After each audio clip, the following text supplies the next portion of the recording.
1966년 9월 22일 대한민국 국회 본회의장에서 한 남자가 인분을 국회의원들에게 투척했습니다. 그의 이름은 김두한. 우리가 영웅이라 불렀던 그 사람입니다. 오늘 제가 들려드릴 이야기는 한 남자가 어떻게 영웅에서 폭력배로 변해갔는지에 관한 기록입니다. 1막 종로 뒷골목의 왕. 김두한은 1918년 대한제국이 무너진 지 8년 후에 태어났습니다. 그의 아버지는 김좌진 장군, 독립군의 영웅이었죠. 하지만 김두한이 3살 때 김좌진은 만주에서 공산주의자에게 암살당합니다. 제가 확인한 기록에는 이렇게 적혀 있습니다.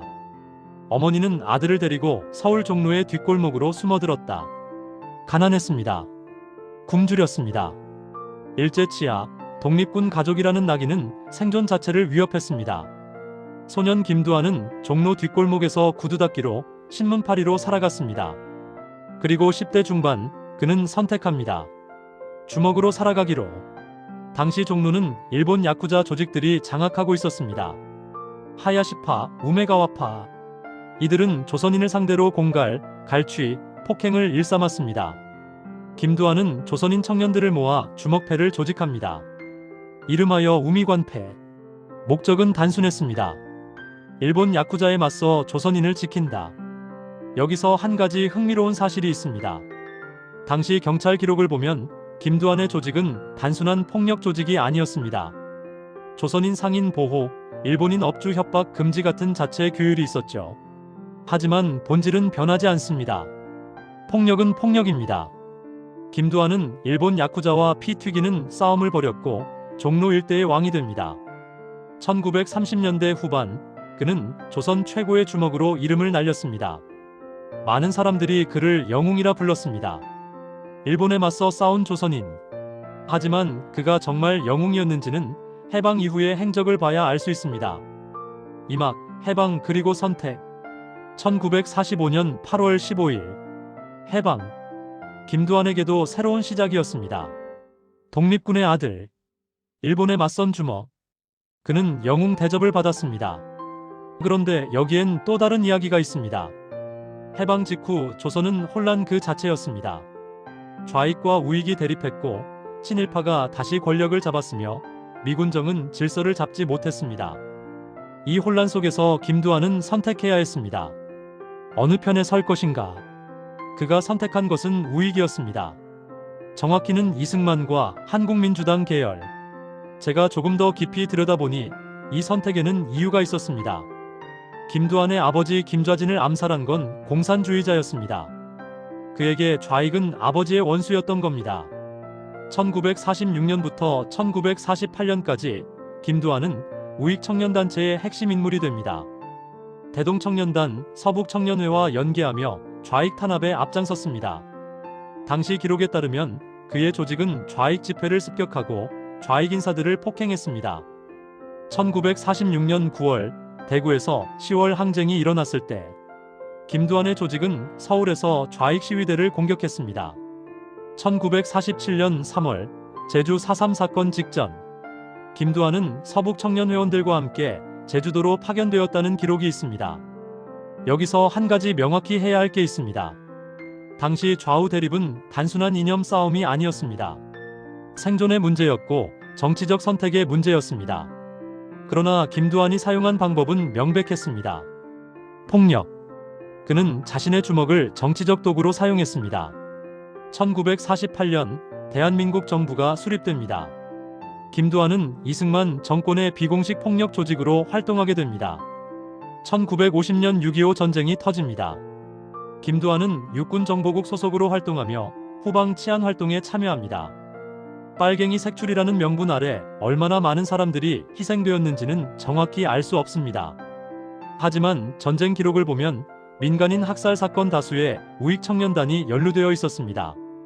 1950년대 중반 김두한은 정치에 입문합니다. 1954년 그는 국회의원에 당선됩니다. 주먹에서 정치인으로. 많은 사람들은 그가 이제 합법적인 길을 걷는다고 생각했습니다. 그런데 그건 착각이었습니다. 그가 국회에서 한 일은 다시 한번 폭력이었으니까요. 3막 국회 오물 투척 사건. 1960년 4.19 혁명으로 이승만 정권이 무너집니다. 김두한에게도 위기였습니다. 그는 이승만의 사람이었으니까요. 그러나 그는 살아남습니다. 새로운 정권에도 그 다음 정권에도 1961년 5.16 군사정변 이후 박정희 정권이 들어섭니다. 김두한은 박정희와도 손을 잡습니다. 그는 항상 권력 가까이에 있었습니다. 1960년대 중반 한일협정 문제로 나라가 들끓고 있었습니다. 많은 국민들이 반대했습니다. 친일 청산도 안 된 상태에서 일본과 손잡는 게 말이 되느냐는 거였죠. 김두한도 반대파였습니다. 그런데 그의 반대 방식은 달랐습니다. 1966년 9월 22일 국회 본회의가 열렸습니다. 한일협정 비준 동의안 표결이 예정되어 있었습니다. 오후 2시경 김두한 의원이 단상으로 올라갔습니다. 그의 손에는 요강이 들려 있었습니다. 사람들은 처음엔 뭔지 몰랐습니다. 그리고 다음 순간 김두한은 요강 속의 인분을 국회의장과 여당 의원들에게 투척했습니다.